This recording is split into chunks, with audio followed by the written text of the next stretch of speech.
Ang susunod na programa ay rated PG. Ito ay nangangailangan ng patnubay at gabay ng magulang para sa mga batang manonood.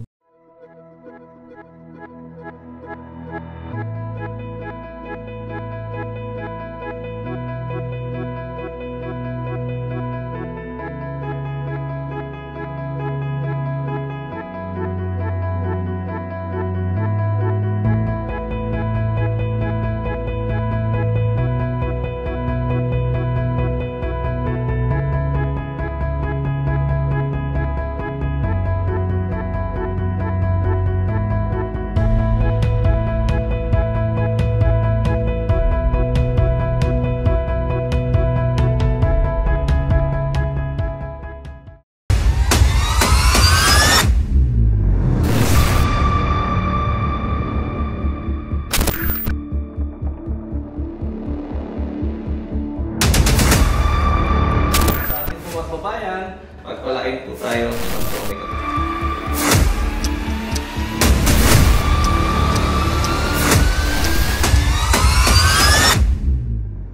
Okay, welcome sa ating programa sa One-on-One. Kamusta po mga kalalawigan sa Cavite, Laguna, Batangas, Rizal at Quezon? Alam ko, nakakapanood po kayo ng mga balita at informasyon. Lagi na mga nagte-text po sa atin dyan. Maraming salamat po sa pagtangkilik sa amin. At ngayong araw na ito, mapalad ako. Kapiling ko ang City Health Officer ng Lungsod ng Santa Rosa, si Dr. Rosana Cunanan. Welcome sa ating programa, ma'am. Magandang araw sa inyo. Salamat, Sir Sanchi. Magandang araw sa inyong lahat. Yan. Kamusta ang Lungsod ng Santa Rosa?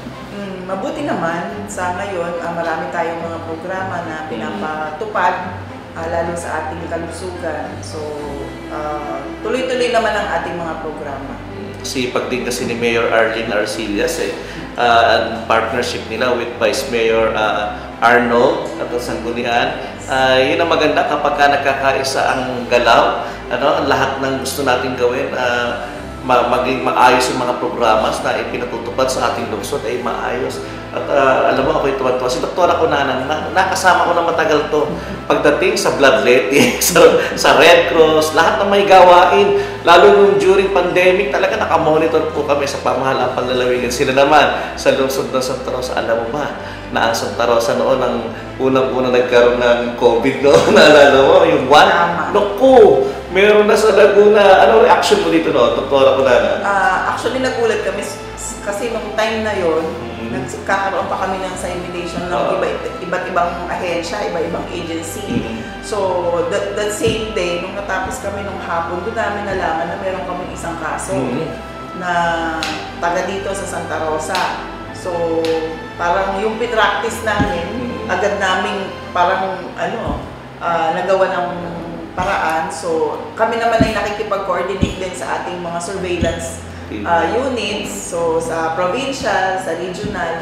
So, nagawa naman po ng paraan agad yun at ating na-admit natin sa ating isang hospital dito sa Santa Rosa. Pero congratulations din, Doktora, sa mga nurses natin, sa mga medical team natin. Hindi biro yung unang buwan o first 3 months nung naranasan natin during pandemic, gawa nitong COVID, ano yung mga adjustment mo nung una? Siyempre, hindi natin alam kung ano tong sakit na to, itong COVID na to. So, kahit kami mga health workers, medyo worried, nangangamba. So, actually, hindi kami umuwi ng bahay noon. Lahat kami halos ay doon natutulog sa opisina. Ngunit, siyempre, yung mga guide na ibinibigay ng Department of Health, siyempre, yung guide din ng ating mayor, kasi talagang hands-on siya ng time na yun. Siya lahat yung talagang nagpe-preside sa aming mga meeting. Actually, hindi rin yata siya umuwi, so alam niya lahat.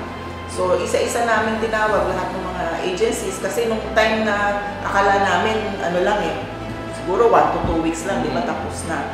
Nung tumatagal lumalaki. Yes, nung tumatagal na, dumadami na yung kaso. So, naisip namin, baka kailangan ng ibang, kumbaga yung aming continuing business plan, anong gagawin namin. So, lahat na ng agency na involved, siyempre si SWD, ang agriculture, gawa ng pagkain, di ba? So, nag-isip na kami ng mga pang-transportation kasi nga talagang, especially nung nang-lockdown na, walang makagalaw.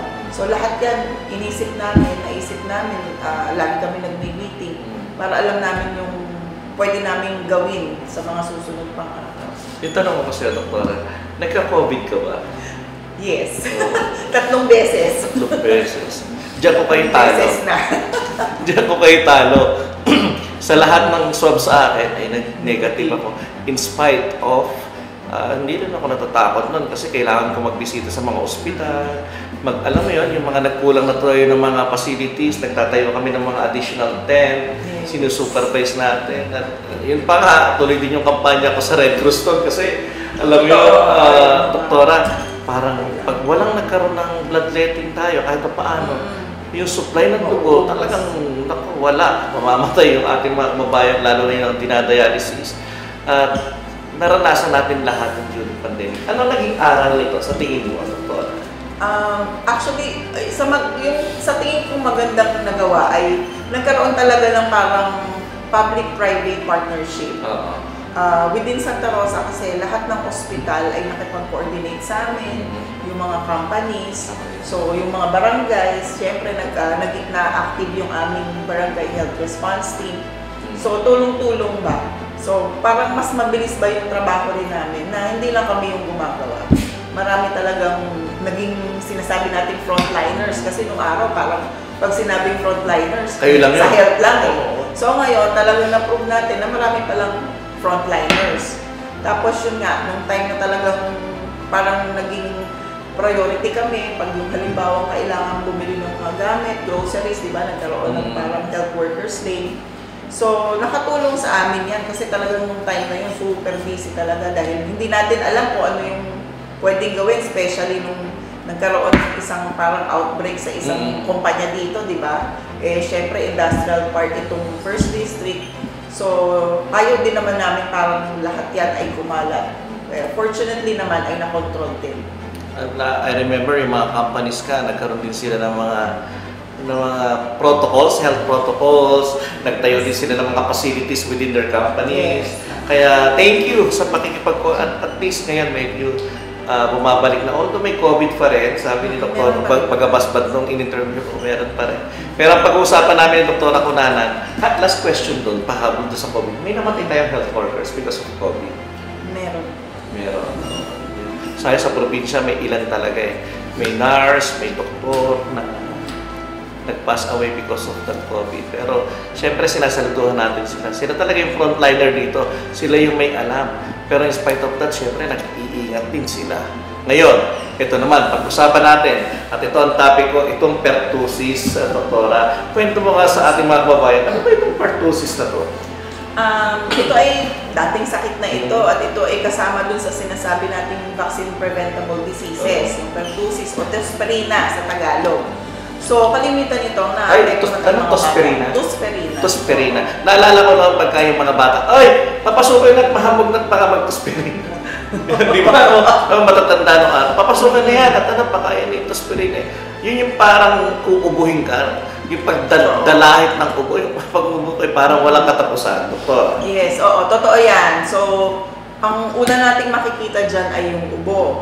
So, usually, matagal na ubo, 2 weeks, at kalimitan nga dyan, ang naapektuhan ay mga bata. So, isang matagal ng sakit to na nawala, hindi na natin nakita dahil nga sa bakuna. Okay? So, kasama siya sa ibinibigay sa mga bata na bagong panganak hanggang bago mag-1 taon. So, yung DPT na sinasabi. Ngayon, swerte na ang mga bata at kumbaga yung bakuna ng DPT ay kasama na sa ibang bakuna. Meron ng 5-in-1, 6-in-1. So, kasama na yan. Pero ang pagkakaiba, yung ubo ng Tosferina ay parang yung sunod-sunod talaga. Na to the point na yung bata ay pwedeng hindi makahinga o makikita ng nanay o tatay na nangingitim na. Dahil dire-diretso yung ubo. Parang sinasabi ng whooping cough. So, para siyang hinihigo, ganyan, umuubo. Pwedeng lagnatin, pero mas definite na yung ubo na parang humuhuni or sinasabi ng whooping, ayun ang talagang tatak ng isang Tosferina. Hindi kaya din yan, Doktora? Lalo sa may mga asthma, mas prone yan? Pwede rin. Depende kasi kung yun nga, kailangan makita natin or malaman natin kung kompleto sila sa bakuna.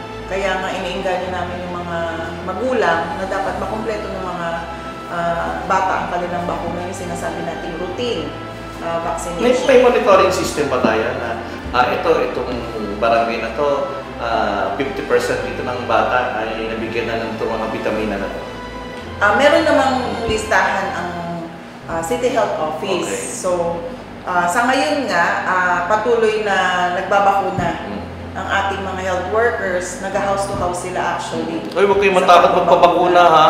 Yung mga kababayan natin, i-mindset nyo na yung mga anak nyo na pag may ganon, yun para sa kanila. Huwag yung pag umiyak, ay siya, wag na. Kasi Oo. ganyan medyo OA minsan yung mga magulang eh. Wag na, at naiyak si Tutoy, si Ineng. Ay, ayaw maturukan. Ayan, baka mamaya ayaw mabiktima nitong pertussis na to. Natatakot sila dahil sa mga side effects, pero kung halimbawa lang na din sila, okay lang naman yun. Ibig sabihin, ay gumagana talaga yung bakuna sa kanilang katawan. So, binibigyan naman namin ng gamot yan para sa lagnat. At kung meron mga unusual na makita ang magulang, ay pinababalik naman namin sa amin. Doktora, ito ba yung tinuturok nung araw, nung elementary days natin, na nagkakaroon ng peklat sa balikat? Iba pa yan. Iba pa yan. Oo, iba pa yan, BCG. Yan naman ay para sa mga mas nakakatakot na form ng tuberculosis. Okay. Oo. So, kasama siya dun sa sinasabing routine na bago mag-isang taon, makumpleto nila yan. So, yan ang unang-unang binibigay, BCG at hepatitis B pagkapanganak. So, sa mga ospital, sa mga lying-in, sa health centers, na kung saan manganganak yung mga nanay, binibigay na po yan. And then, paglabas nila, itutuloy na po yan sa kanilang mga barangay, sa ating barangay health stations, or kung may mga private po silang pediatrician, pwede naman po yan. So, dire-diretso, yung ating 3 doses ng penta ngayon, ang binibigay ng ating gobyerno. So, 5 bakuna po ang laman nun. Tapos, pagdating ng 9 months, sa measles po, or ngayon ang binibigay na nga is yung may kasama ng rubella or yung German measles, or MMR, mumps, measles, rubella po ang laman nun. So, bago mag-isang taon, makukumpleto po nila yan. Pati yung hepatitis, makukumpletong 3 doses. At kung after 1 year po, meron po mga sinasabing booster shots. So, mas maganda po yan ay makumpleto talaga ng mga bata. Ay, kailangan lang talaga ma-inform ang public, at huwag matakot. Kuminsan kasi, yun, pag absent ka, hindi ka matuturokan. Sino nagsasagawa ng mga, pagtuturok na ito? Ating po mga health workers, usually mga nurses at midwives po sa ating mga barangay. At gusto ko rin inform sa kanila na ito po ay isang batas na talagang Mandato po na ang mga bata ay mabigyan ng bakuna para nga po maiwasan natin itong mga ganitong sakit at hindi tayo magkaroon ng outbreak. May tanong ako. Yung percentage ng awareness nila na nakapagpaturok yung mga bata, ano ang stage ng awareness sa Santa Rosa? Sa ngayon naman po, actually before kasi nung pandemic, medyo tumataas na nga din po ang ating rate noon. Although mababa pa rin, at least mga 70%, ay kulang pa kasi dapat at least 95% po ng mga bata ang mabakunahan para masabi natin na meron tayong ma-develop na sinasabing herd immunity. So, nung nagka-COVID po kasi, yun, medyo natakot nga dahil hindi pinapalabas lahat ng mga tao.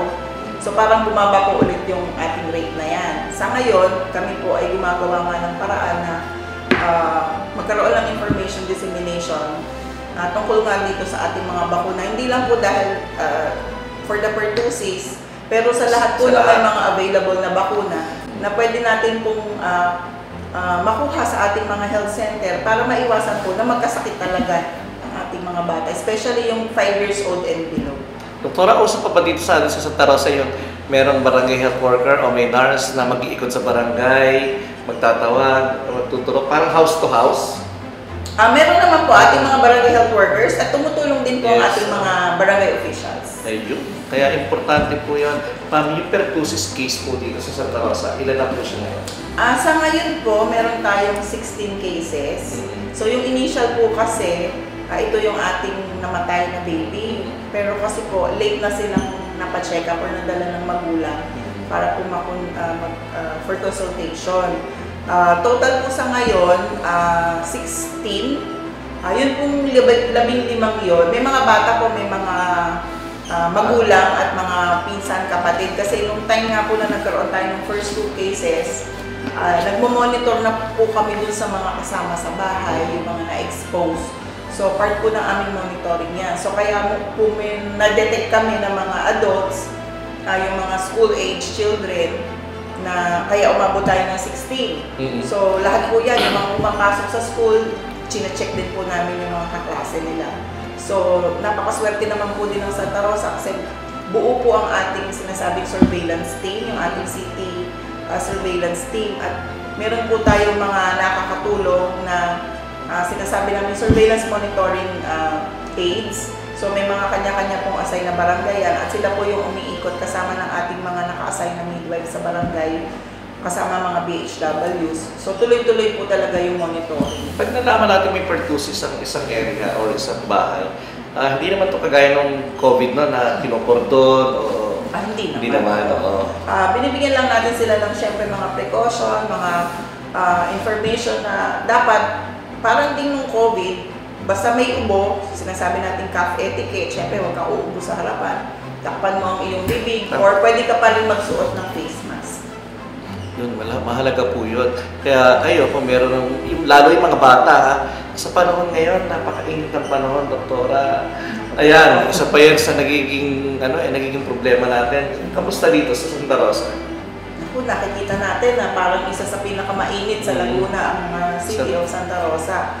So, gumagawa po kami ng mga campaign, syempre kasama din ng Department of Health para po maiwasan nga natin magkaroon ng mga heat stroke or kumbaga magkasakit sa hinong ating talagang super init na panahon. So, katulad nga yan, yung pag-iikot ng ating mga health workers, mas maaga po silang lumalabas, nagpapahinga po sila during kainitan, and then babalik na lang po sila pagdating ng hapon na hindi talaga ganun kainit. So, meron din po tayo mga information campaign na siyempre na bawal ma-dehydrate, inom tayo ng tubig or any mga prutas na pwede po, kumbaga talagang hindi tayo ma-dehydrate. So, mga bata po, kung maiiwasan at yung mga matatanda, yung ating mga vulnerable groups, na huwag basta lalabas ng bahay pag super init. Walang masamang magpahinga sa bahay. At kung maglalaro yung mga bata, medyo hindi natin. Patulugin nyo muna ng katanghalian tapat ng araw, doktora. Siguro ikaw din, sit-sit pa lang ng tatay o ng nanay. Kahit ikaw dalawang oras na kahiga, talagang may sistema ka para matutulog ka talaga. At talagang ginagawa ng araw yun. Kaya pag naman natulog ka, pwede ka na maglaro sa labas pagkatapos ng doktora. City Health Office, may sariling ospital ang Santa Rosa? Meron po, pero meron silang sariling medical director. Okay. Pero nakikipag-coordinate naman po kami at kumbaga sa atin po sa city, actually dalawa din kami city health officer. Na meron pong nagmamandil sa area ng Balibago papunta sa taas at ako po yung nasa town proper. So kami naman pong tatlo ay may coordination in regards sa mga ating health programs. Yun, importante po yun. Kaya kung naitanong namin yung doktora yung ating ospital, yan ang isa sa mga nagiging suliranin ng ating mga kababayan ngayon. Ospital, kaya hopefully ay sa May 16, ewan ko kung naimbitahan ka na, ay groundbreaking na ng ating Laguna Regional Hospital na gagawin po sa Bae. Kaya kinukwento ko po ito sa inyo. Gagawin na po itong ating Laguna Regional Hospital at naglaan na po ng 150 million na budget para sa building si Congresswoman Ruth Mariana Hernandez. Salamat po sa kanila. Nag-donate po ng lupa, doktora, si Govra Mil at the Provincial Government of Laguna na naglaan po ng 2 hektarya na lupa na partner ng provincial government. Ano ang advantage dito sa atin, sa Laguna? Yung lagi natin nirereklamo, doktora, ng dadala pa sa Batangas Regional Hospital. Pinapaliwanag ko lagi sa inyo, yung Batangas Regional Hospital, yan ang pinaka-PGH natin sa Calabarzon. Kaya doon dinadala, yan yung pinaka-tertiary hospital, doktora.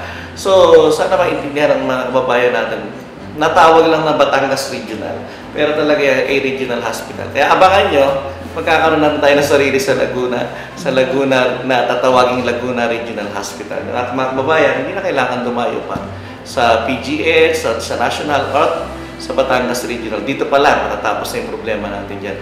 Doktora, dito po, saan ang location ng ating community hospital ba tawag dito? Yes, Santa Rosa Community Hospital, yung ating pong LGU owned. na ospital. So ito po ay nasa area sa market area. Nasa bayan po yan. Sa ngayon din po ay inaayos natin yung aming ospital. Yung isang building po ay ginagawa, nire-renovate. Meron pong isang pinatayo din na isang building. So yun po yung ginagamit sa ngayon. So, since ang amin pong ospital ay parang sinasabing level 1, okay. So ito po ay may mga kapasidad kung ano yung pwede nilang gawin ibigay. according po sa ibigay according sa DOH po yan kasi syempre meron po tayong permit na galing sa DOH. Kaya huwag mong tatampo yung mga kababayan natin pag sinabi, itatransfer ang pasyente. Hindi ho kayo tinatanggihan ng ospital. Ang sinasabi lang po yung leveling po kasi ng ospital. May ano tawag dito, meron silang limitasyon na pwedeng gawin sa isang level hospital. Level 1, level 2, level 3. Yan po ay may sapat lang na sistema. Kaya huwag po tayong magtatampo. Pinalayas kami doon, pinaalis kami doon, pinagtabuyan kami sa mga ibang hospital. Kami naintindihan namin yung doktora. Pero kayo po mga kababayan, naintindihan po namin kayo. Lalo po yung mga may sakit. Pero minsan, tone down din po tayo. Kasi hindi magkaintindihan Kala minsan, hindi kami ginamot, hindi kami tinignan. Kaya hindi po na ginagawa minsan yung mga bagay na yon. Kasi immediate, kailangan matransfer ang pasyente. At mahirap namang i-hold over yon. Sabi, hindi, suswerohan lang. Hindi ho ganon. Di ba, doktor? Sige na, suswerohan mo lang. Lagyan mo lang ng tingnan lang natin. Hindi po ganun kadali ang sa ospital. Kaya sana naiintindihan po ng mga kababayan natin. Na pag sinabi po yung mga bagay na yon, maintindihan nyo na para sa inyo po yun, doktora. Doktora, very good naman talaga si Mayor Arlene Arcillas. Nakasuporta po sa atin sa health number 1. Alam niya, nanay yan at sa pool naman, nakita natin yung kanyang mga policy. Ngayon, kinukwento mo, may mga bagong building na naman ang pinagagawa ang city government para sa additional beds naman. Ilan ba itong bed capacity nitong community hospital? Sa ngayon kasi yung approved ng Department of Health ay about mga 100. Pero pag nagawa po yung buong ospital, ito po ay magiging about 250 wow. beds. Siyempre, funding. Magaling din naman mag-budget si Mayora sa funding natin. At thank you kay Mayora because of yung aming Red Cross building. Ewan ko, malapit ng buksan or nag-ooperate na to? Alam ko, inaayos na lang yung ibang gamit. Ayan. So soon, hindi na kayo mahirapan yung mga taga First District particular. Hindi na kayo pupunta ng Calamba sa aming blood bank. Dito meron na po kayo. At hindi na kayo pupunta na Santa Cruz. Mga 2-3 oras din ang ginugugol ng mga kababayan natin. Makakuha lang ng dugo sa Santa Cruz. Kaya naman nagtayo po kami ng blood bank sa Calamba. At ngayon nga, swerte ng mga taga Santa Rosa. May sarili na kayong blood bank. Doktora, meron ka bang message sa ating mga kababayan? Sa inyo na po yung pagkakataon. Of course, siguro regarding po sa ating pertussis at ibang mga sakit na pwede pong ma-prevent natin dahil sa mga bakunang available, sa mga magulang, huwag po kayong matakot. Gaya po ng sinasabi ni Sir Sanji. Ito po ay mga matagal ng mga bakuna. So, hindi po ganun kadami po yung mga sinasabi niyo o pinakatakutan nating side effects. Mas importante po yung sinasabi nating advantageous sa inyong mga anak na magkaroon po sila ng panlaban sa katawan. So, yung sinasabi nating antibodies para po malabanan nila itong mga sakit na ito. So, pag po naman na kumpleto natin yan, ibig sabihin mas lalakas po ang resistensya ng ating mga anak, mas malalabanan nila ang mga sakit na pwedeng mahawa sila habang sila'y lumalaki. So, wag po tayong magtubiling pumunta sa ating mga health centers o sa ngayon po ay nag-house to house na po ang ating mga health workers para po sa pagbibigay nitong ating libreng bakuna. In fact, Sir Sanji, kung di nyo alam, nag-purchase din ang ating city government ng additional para po sa ating mga kababayan or yung ating zero. So, bukod doon sa bigay ng supply ng Department of Health, nag-additional pa sa city government? Okay. Nag-add po sila ng bakuna para nga po mabigyan natin yung ating mga bata dito ng additional protection para po sa ating pertussis. And in fact din po, although medyo konti pa lang, pero nagpaplano din po kami na ang mga buntis din po ay mabigyan namin ng sinasabing TDAP o bakuna na may kasama ding pertussis kasi dati ang binibigay lang sa kanila ay tetanus, diba? So sa ngayon po, yun din po ay kasama sa aming binili para mabigyan po ating mga buntis at para masigurado na yung mga batang lalabas ay may protection na laban sa mga sakit na pwedeng maiwasan dahil meron pong available na bakuna. So wag po ding mag-atubili na magpunta sa mga health centers. Magtanong lang po doon sa ating mga mas nakakaalam na health workers o po yung mga kapitbahay na sinasabi, pareho man yung may inuubo, pero baka po magkaiba yung... Huwag kayo magpa-check up sa Marites. magkaiba yung cause, magkaiba yung dahilan kung bakit inuubo, ay mas maganda pong sumangguni sa ating mga health workers. Yan. Salamat sa ating City Health Officer ng Lungsod ng Santa Rosa, Dr. Rosana Cunanan. Salamat po sa mga ibinahagi niyo at congratulations, Dr. sa napakahusay ninyong pamamahala ng kalusugan, pagbabantay sa kalusugan kasama po ang City Government, si Mayor Arlene Arcillas. Maraming salamat po. Pagbabalik ko, makakapiling natin ang ating kasama sa NBI, si Attorney Renato Marcuap, ang Executive Officer ng Laguna Division Office ng National Bureau of Investigation. Babalik po ako.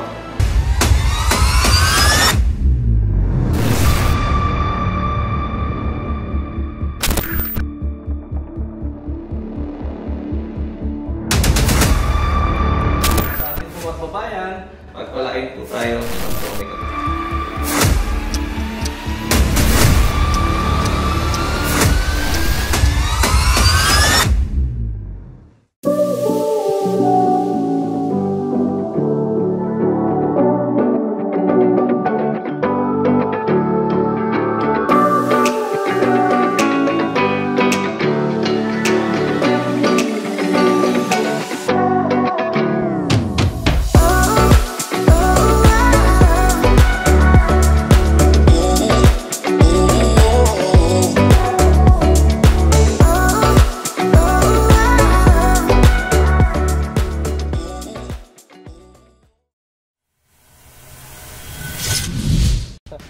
Delo, gusto mo magpagalingan tayo eh. Oo, yun lang.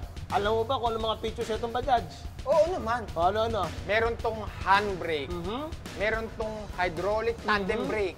Saka may reverse pa. Parang kotse, saka yung mga ibang four wheels na sasakyan. Oh, ha? Ikaw naman, yun lang ba maiyayabang mo? Alam mo ba itong Bajaj? Ay, may... Pang-lima ang tao to. May seatbelt, may wiper, may headlight, at may taillight. Kumpleto! Teka. Sino ka ba? Oo nga. Ba't nandito to? Kaya kung nakabili na ito, ano ginagawa niyo dito? Pasensya na po. Paano ba? Opo, magkita-kita tayo next week ha. Boss, pasensya na. Oo, Ayan na. Sakay ka kasi nasakay.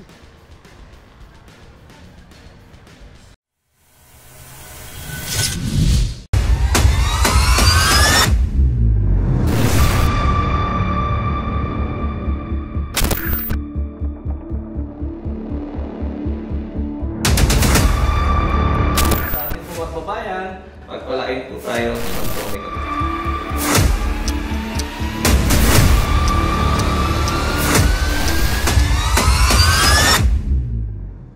At nagbabalik ako sa ating one-on-one interview. Siyempre, pag sinabi pong peace and order, kasama natin dito ang National Bureau of Investigation at papalad ako sa dami ng kanilang mga trabaho. Pinaunlakan po tayo ni Attorney Renato Marcuap, ang ating pong Executive Officer ng Laguna Division Office. Magandang araw po, Attorney.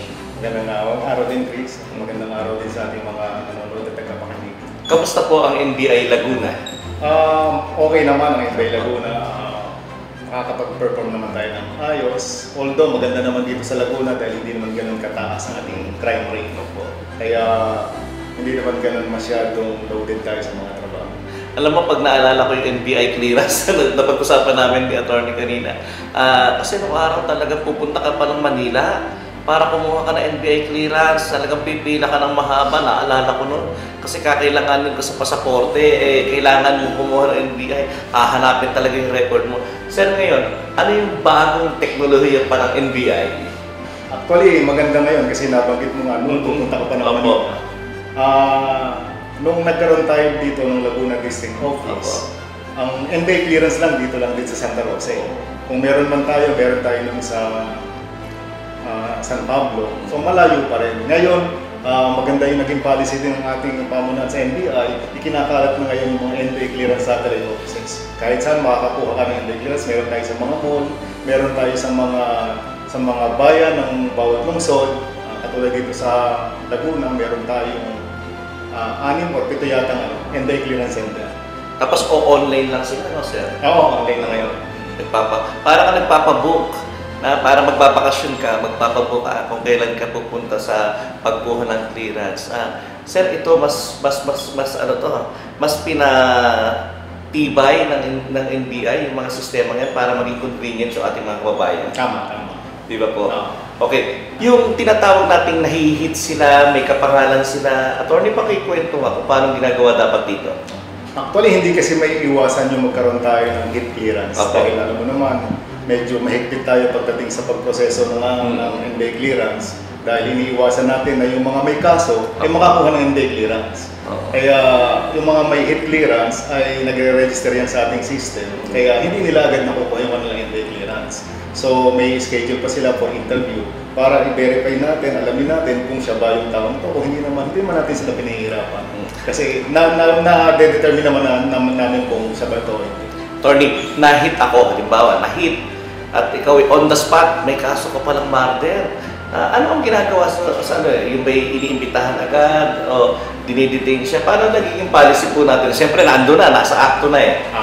Sa mga ganyang sitwasyon ay inaalam muna natin, bine-verify muna natin kasi nakukuha namin yung mga detalye. Okay. Kung meron yung warrant, hindi naman karakaw agad-agad na i-detain natin yung applicant. Okay. I-verify muna natin sa korte kung itong warrant of arrest ay talagang standing pa para i-serve. Pagka na-determine natin, hindi na siya makakauwi. I-detain na natin siya.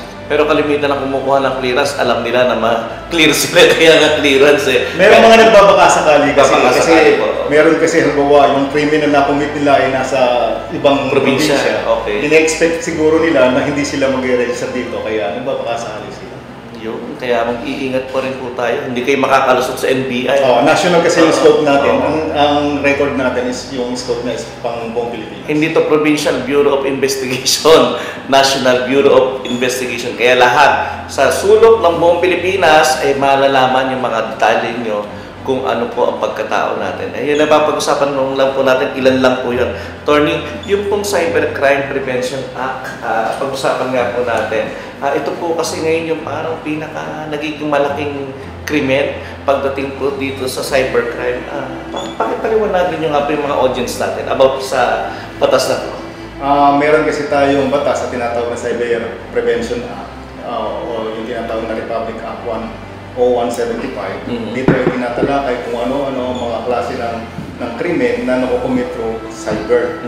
Nakasaad din dito kung sino yung mga pangunahing ahensya na dapat magpatupad ng cybercrime prevention tulad ng NBI at ng PNP. So dito, masyado kasing technical ang provision ng batas na ito dahil unang-una moderno na yung ating technology. Lahat kasi ng mga transaction nagagawa through information and communication technology. Kaya marami ang nagsamantala dito para yung mga krimen ay makumit sa pamamagitan ng cyber o yung tinatawag na cyber crimes. Yung mga cybercrime kagaya yung mga may ginagawang mga nude videos, mga ganyan, attorney. Tapos parang sa inyo rin ito naka-assign sa NBI din. Isa yan sa mga pangunahing jurisdiction ng NBI, yung pag-imbestiga ng cybercrimes. Yung mga ganyan, kung ang tawag kasi dyan, yung mga content-related offenses. Yung mga child pornography, mga cybersex. Ayan, isa lang yan sa mga aspeto, isa lang yan sa mga tinatalakay na cybercrime. Kaya, meron tayong, hindi kasi, ang medyo hindi maganda dito, alam mo naman yung ating mga magagaling sila sa technology. Medyo mas advanced pa nga sila kaysa sa technology na hawak ng gobyerno. Kaya doon tayo nagkakaroon ng problema kung paano natin maimbestiga ng ayos. Meron tayong ang PNP, meron siyang cybercrime division, meron din kami sa NBI. Meron tayo, yung mga gamit natin ng mga technology dito ay medyo napag-iwanan na rin kasi kinakailangan natin tayong updated para masundan natin kung paano maimbestigahan itong mga ganitong klaseng kaso. Okay, clear natin sa ating mga kababayan, attorney. Kapag ako'y nagsampa ng kaso sa PNP, hindi na ako pwede magsampa ng kaso sa NBI. Pwede naman, Opo. pwede naman magsampa, pero hanggat maaari, iniiwasan namin na kasi ang cybercrime investigation kasi primary jurisdiction ng NBI. Kung nagpunta sa amin, hindi naman namin pwedeng tanggihan na investigahan niya. Kung ano man yung investigation na ginawa ng PNP, separate naman yung ginagawa ng NBI. Kung gusto naman niya na ilipat na lang sa NBI, pwede naman namin kunin ang kung anumang record meron siya na isabit sa PNP. Kasi yun nga primary jurisdiction namin. Ito ay problema ng gobyerno. Pag-usapan natin, fake news. Yeah. Kami sa pamahalang panlalawigan, kapag umuulan noon, yung mga tao gumagawa ng mga fake account. Ginagaya yung fake account ni Governor Ramil, nag-a-announce ng walang pasok. Ito ba ay pasok sa cybercrime, sir? Pasok siya sa cybercrime, ang tawag dyan ay yung mga computer-related offenses. Okay. Ang tawag dyan, yung computer-related identity theft. Okay. O kaya, pasok din siya sa content-related offenses dahil gumagamit sila ng mga data gamit ang identity ng ibang tao, Okay. lalo na yung mga opisyal ng gobyerno. Nakakapag-mislead kasi sila sa mga tao at nasisira yung reputasyon ng mga ginagamit nila na tao. Pag nalaman ng NBI na natukoy na halimbawa si Jan ang gumagawa ng fake account, nagbibigay ng fake news, ano ang magiging niya, sir? Ano ang magiging tag dito? Hatol sa kanya? Ano ang usually kinakaso sa kanya? Iimbestigahan muna natin mabuti Okay. kung ano yung kanyang nakomit na offense base dun sa cybercrime prevention. Pwedeng identity theft, pwedeng yung mga tawag nga dyan, content related, ginamit niya yung tulad ng hacking, Okay. tulad ng marami kasing technical na aspeto pagdating sa cybercrime prevention. Meron tayong mga technical expert, meron tayo nito sa NBI Manila na sila yung nag-iimbestiga. Ang ginagawa kasi naman, kasi dito naman sa atin sa NBI Laguna, wala tayong ganang, although may mga basic training yung ating mga ente, pero pagdating sa masyadong technical, nire-refer natin sa NBI Manila pagdating sa investigation. Pag mapatunayan, ang problema din kasi natin dito, yung mga gumagawa ng ganitong krimen, masyadong tago yung identity nila. Doon tayo nahihirapan. Hindi tayo makapagsampa ng kaso kung hindi man natin malalaman kung sino ang taong to, taga saan ito, saan natin pwedeng padalan to ng mga notices. Kasi kung hindi, medyo mahihirapan tayo magsampa ng kaso hanggat wala tayong kompletong detalye. So, walang problema kung alam makukuha natin yung mga detalye. Nakikipagtulungan naman minsan kasi masyadong higpit kasi yung ating Cybercrime Prevention Act. Dahil merong kaakibat na batas na yung kung tawagan ng data privacy, hindi natin pwedeng basta-basta pwedeng pasukin yung mga information na dapat natin kailangan. Hindi tayo pupunta ng korte para kumuha tayo ng warrant. Yun pa nga pala, yung data privacy law, kasi sasaklawin din, sasaklawin din. So, kailangan magpapareho, magpapanama pagka iniimbestigahan natin. Yung mga gumagamit ng mga fake account, yung mga dummy account, attorney, paano po ang nagiging sistema natin dito? Meron ba tayong equipment or sistema na ma-identify natin kung sino yung behind a dummy account? Yan ang malaking problema natin dahil wala tayong gano'ng kalakas na technology or equipment para ma-determine natin. So, gumagawa tayo yung standard investigation.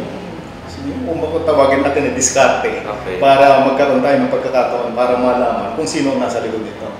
Unang-una, magiging mabusisi din tayo kung paano natin, kasi minsan na-connect natin yung kung saan natin siya pwedeng sundan. Kung po sa Facebook, gumamit siya ng, di ba, fake account.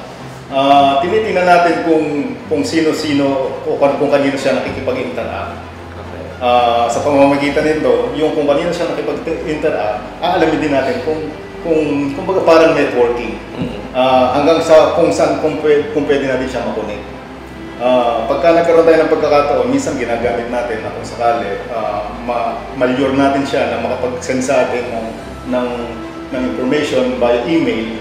Kasi pag gumamit kasi siya ng email, meron tayo pwedeng gawing paraan para malaman natin kung ano yung kanyang IP address.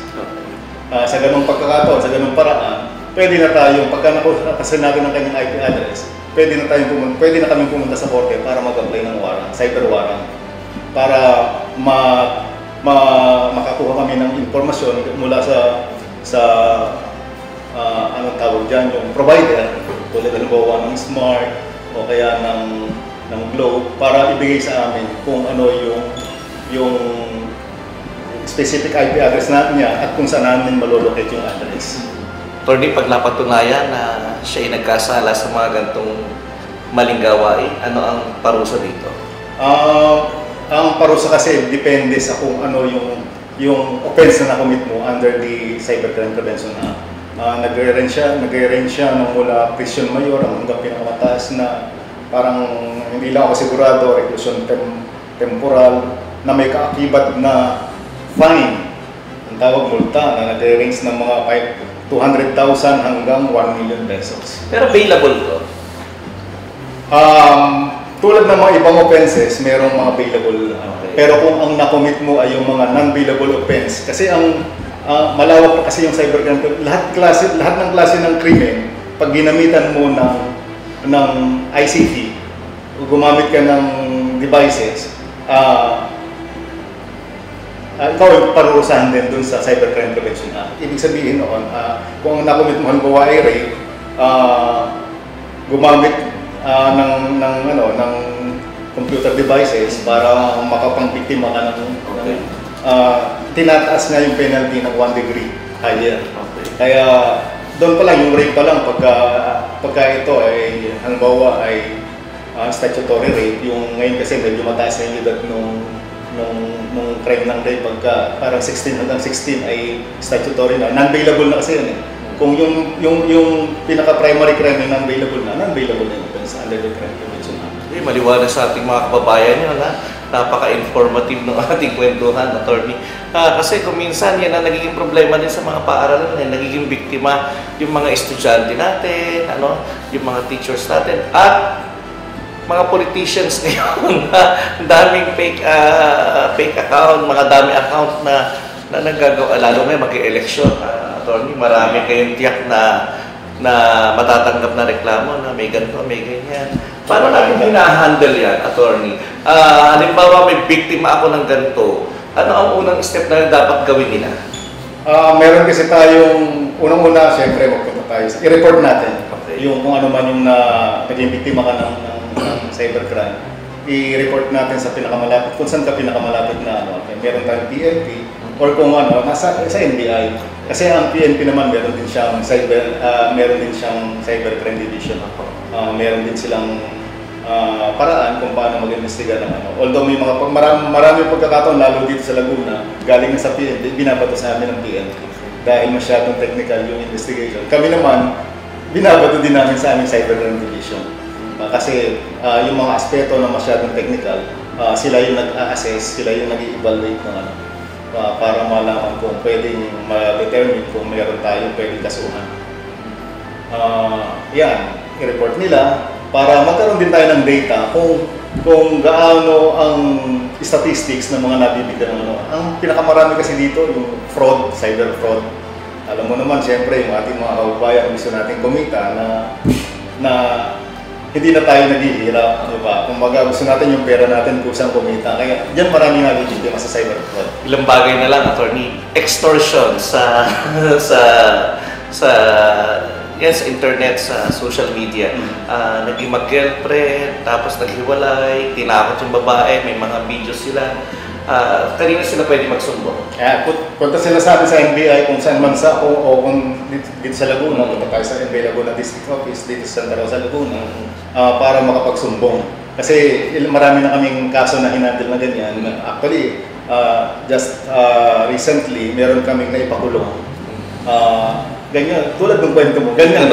Ginagamit yung syempre, unang-una may na-violate siya maliban sa Cybercrime Prevention Act, yung RA 9995, yung Anti-Photo and Video Voyeurism, kasi gumamit siya ng mga sex videos previously nila, tapos yung ginagamit pang extort para gamitin uli para malure muli yung ex mo na it's a serval na syempre dahil sa ganun, papasok na siya ng rape. Kaya meron kami na ipakulong yan, parang 2-3 na yata last year isa, previously meron din 2. Yung maliwanag sa ating mga kababayan, huwag kayo matakot na yung mga kababaihan na nagiging biktima na kayo na kung minsan nakakaawa din yung mga tao, minsan wala nang mukhang iharap sa bayan kasi nga may mga taong nagkagawa ng ganyan sa kanila. Attorney, nasa iyo pagkakataon, paalalahanan ng ating mga kababayan. Yes, unang-una sa mga magulang, bantayan natin yung ating mga anak. Maraming mga nabibiktima, lalo yung mga minor na mga anak nila, dahil masyado silang prone sa ganitong krimen, dahil masyado silang hook sa internet. May mga pagkakataon na sa pamamagitan nito ay nabibiktima sila. Just recently, meron kami isang kaso na yung estudyante, 14 years old pa lang siya, through Facebook, may nag-post sa Facebook na nangangailangan na yung job offer sa mga high school pa lang. Eventually, nakipag-meet yung bata. Unfortunately, doon sa pagkakataong yun ay nagawan siya ng hindi maganda, na-rape siya, which is twice pa nangyari kasi after nung unang pangyayari, nakunan niya ng video yung unang insidente, yun yung ginamit niya dun sa pangalawang insidente na kung hindi ko makikipagkita, ipopost ko to sa internet. Ang nakakalungkot pa nito, yung bata, 14 years nung nangyari yon, ngayon ay 15 na. Ang nakakalungkot nito is nabuntis yung bata at hindi niya ma-identify kung sino yung Although meron tayong may mga na-provide na CCTV, medyo mahirap pa rin natin malaman kung saan. Kasi normally kasi hindi yan, kung nakipagkita ka sa lugar nito, hindi yan taga rito, taga Malayo. Hindi yan gagawa ng krimen kung saan makikilala siya. Yan, sa mga estudyante, mag-ingat po tayo. Iwasan po natin, bantayan natin yung ating mga anak sa mga ganitong pagkakataon. Yung ating mga kababayan naman na gustong kumita sa madaling paraan, madali naman nating malaman kung tayo magiging mapagmatsyag lamang dahil unang-una, pagka ikaw ay ino-opera ng mga parang pinapangako na sa iyo ang lahat ng kikitain mo malaki na hindi ka na maghihirap, yan, isa yan sa mga red flag yan dahil imagine mo, Scam yan. Sigurado nga, red flag na ng scam yan. Mag-ingat na tayo dyan. Iwasan natin na makipag-tuloy sa mga ganyan transaksyon. Tsaka kasi nauso din kasi mga online selling, di ba? Diyan, mag-ingat din tayo dahil marami mga nagsasamantala dyan. Dahil dyan, hindi kasi natin yung mga transaksyon kasi na ganyan, mahirap kasing ma-imbestigahan dahil hindi natin makuha yung identity ng mga bibiktima dahil syempre nasa likod sila ng computer. Gumagamit sila ng mga taking identity. Kaya diyan nagkakaproblema, nakakalusot sila, napakaraming milyon-milyon ang kinikita nila dahil lang yan. Kahit pasabihin mo nagbumili ka lang ng halagang 200 pesos, 500 pesos, sa dami ng mga nabibiktima niya, kumikita pa rin sila ng malaki dyan. Kaya kawawa naman yung ating mga kababayan na pinaghirapan mo yung pera mo pero nauwi lang sa wala. Diba?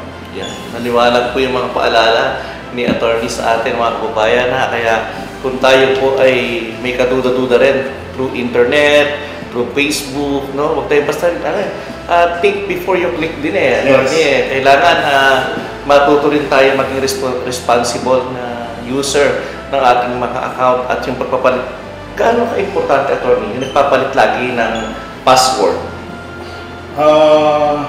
Yung password kasi is napaka-importante niyan dahil masyadong advanced kasi yung mga ginagamit ng mga hacker. Yung mga leakage kasi ng mga password, common yan. Dahil malimit kasi ang pagka gumamit tayo ng password, yung mga birthday, yung pangalan ng anak, yung mga madaling, yung bang iniisip. Tsaka hindi, gumagamit ka ng password kung halimbawa may account ka sa Facebook, may account ka sa Gmail, may account ka sa Yahoo, isang password lang ginagamit mo. Delikado yan. Dapat iba-ibang password ang gagamitin mo sa bawat account. Para hindi naman, once na na-compromise yung isang account mo, hindi naman magagamit dun sa ibang account mo, lalo yung gumagamit ka ng mga importanteng impormasyon lang tungkol sa'yo. Kung halimbawa, nag-online banking ka, yan ang malaking problema. Iwasan nyo syempre yung mga, ang tawag dyan sa cyber term ay yung clickbait, na makaka-receive ka halimbawa ng email na mayroong mga link, iwasan nyo mag-click niyan ng mga link na yan kung hindi nyo naman alam kung kanino galing. Kahit sa text lang, maraming ganyan na natetempt tayo na mag-open, mag-click natin. Nako-compromise kasi yung ating information. Kaya nagiging biktima ng cybercrime. Okay, yun ha, data privacy pa rin yan. At importante po mga kababayan, basta maging maingat po tayo dahil sa paggamit po ng teknolohiya. Importante po na meron tayong alam na kagaya nito. Attorney, maraming salamat po sa pagbisita. At sa ating mga kababayan, nandyan po ang NBI, National Bureau of Investigation sa Laguna para maging partner po lagi natin sa ating peace and order. Huwag po tayong magsawang tumulong mga kababayan. Kung meron po tayong nakikita na bibiktima ng mga hindi kanais-nais din, tulungan po natin sila. Samahan po natin sa NBI para kahit paano patulungan po natin yung mga nagiging biktima. Kung minsan kasi nadidepress, attorney, nadidepress na usually, sila sarili na lang na may katawan. Pero ito na po yung panahon para magpunta po tayo sa atin sa NBI. Maraming salamat po. Ako po ang lingkod si Chris Sanji. Pagpalain po tayo ng Porbing Kabat.